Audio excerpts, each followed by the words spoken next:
আমন্ত্রণ জানাচ্ছি আমার রান্নাঘরে। আজকে আমি আপনাদেরকে তৈরি করে দেখাবো আমড়ার আচার।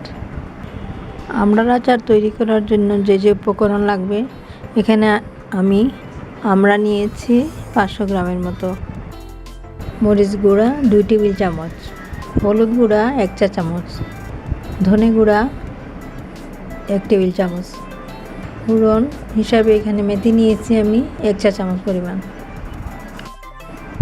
রসুন মাঝারি সাইজের একটা সিরকা দিয়ে পেস্ট করে নিয়েছি, সরিষা 2 টেবিল চামচ, সরিষা আমি সিরকা দিয়ে পেস্ট করে নিয়েছি। আচার তৈরি করার জন্য সরিষার তেল নিয়েছি 1 কাপ পরিমাণ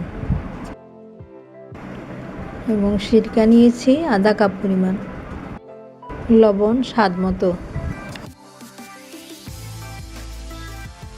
আমড়াগুলো কেটে দুভাগ করে নিয়েছি এবং হলুদ মেখে রেখেছি 10 মিনিটের মতো।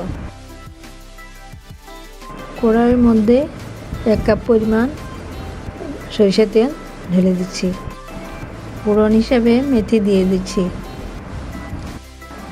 কিছু সময় নেড়ে ভেজে নিতে হবে।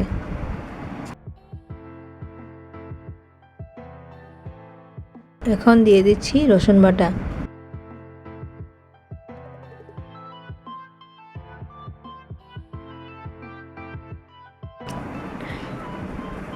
এখন একে একে দিয়ে দিচ্ছি মরিচ গুঁড়ো, ধনে গুঁড়ো এবং হলুদ গুঁড়ো। সব মশলা এখন ভালোভাবে নেড়ে নেব।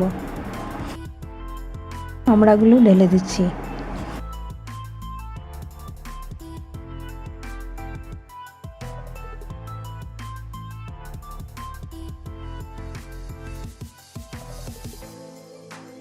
এখন সরিষা বাটা দিয়ে দিচ্ছি,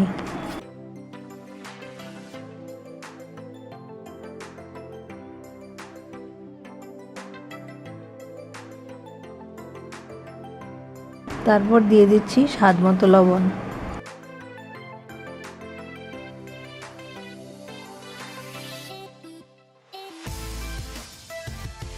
সব শেষে দিয়ে দিব সিরকা।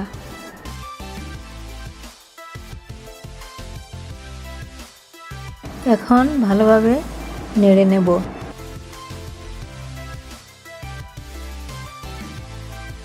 10 মিনিট অপেক্ষা করে নামিয়ে নেব।